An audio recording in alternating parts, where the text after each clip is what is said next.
Hello YouTube. Today I'm going to make a quick review about some new action figures I just bought. These are Madelman figures, not G.I. Joes, although they look quite similar to G.I. Joes.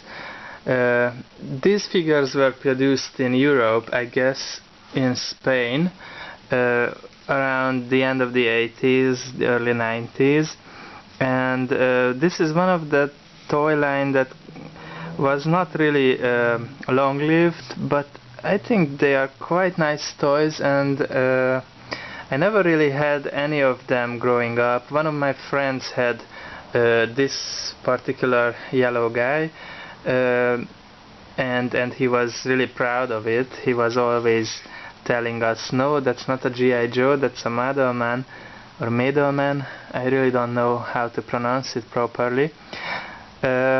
So I bought these figures because I was curious about them, and now I'm going to make a little review and a little comparison with the G.I. Joes.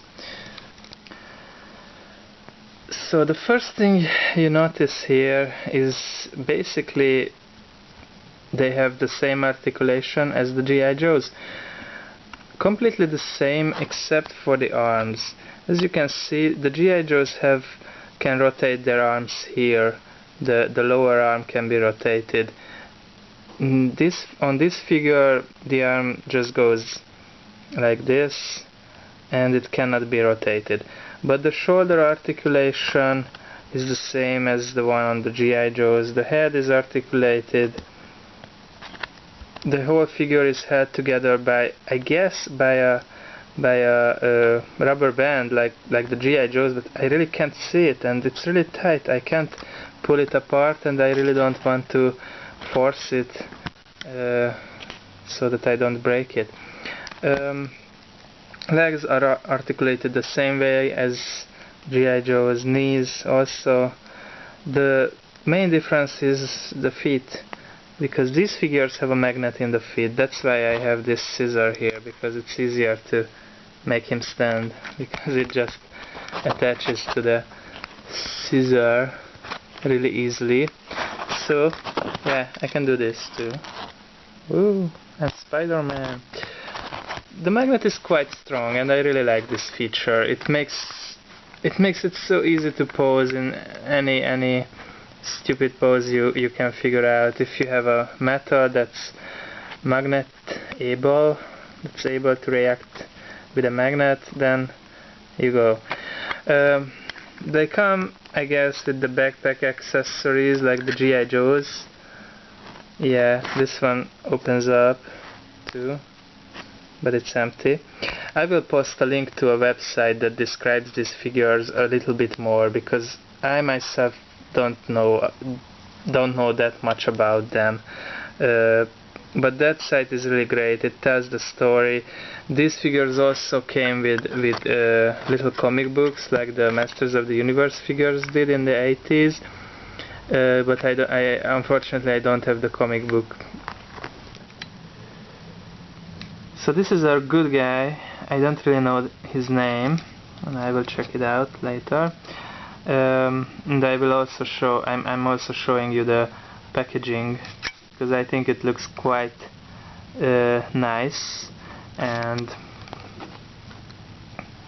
I just love the way these figures look. They are really retro. They are really old school, and I like that one. The helmet is removable. You can easily take it off, just like this. I put a little bit of blue tack glue inside, because the helmet was really loose and didn't really stay on the way it should, so this helps a little bit. I don't really know why, but I guess his face kind of reminds me of Justin Bieber. Yeah, I don't know why. I'm not a big fan of him or anything, but he looks a bit like Bieber. Yeah, there goes my childhood. And this guy also comes with this robot who looks like half 3PO, half R2, has a lot of little wheels here. They actually turn quite nicely.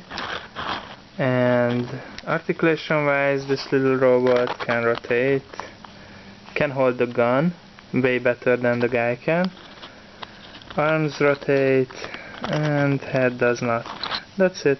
That's the little robot body or foe, I don't know. And the most interesting part about these figures are the villains. Now the villains are called Zarkons, and they all have this bulky big helmet which is not removable and cannot even rotate. They have the same articulation as the other figure I just showed you. This one has his arm here is a little bit weak, so it didn't come off, but if it will, I don't know what I would do, because I have no idea how to fix that. So he has a loose arm. So the most interesting part about these figures is that the Zarkons are actually aliens. They are kind of like shapeshifters, or they are disguised as humans and trying to take over our world. So whenever a Zarkon figure gets near to a Madelman figure, especially the magnet, he switches his face into the alien version. And that is quite a nice action feature. I really like it. Oops. It works quite good. The figure, I guess, has a magnet in the belly, and yeah, whenever a good guy kicks him, he loses his disguise. So that's the big action feature here. That's basically the reason I bought this figure, because they are not so well articulated as G.I. Joes, and I wanted to show you guys that even the plastic they are made of is not as good. Here you see, I deliberately chose a yellow G.I. Joe too. So here you can see Scoop, you can see the plastic he's made of. It's quite nice and durable, and it will stay a figure after 10 years too. But this one, the plastic is way more soft, way more, well, yeah.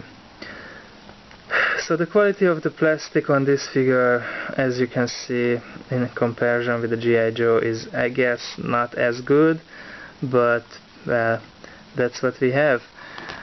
I'm really glad that we have this European action figure line, although it wasn't long-lived, and some vehicles and even some playsets were released, I guess.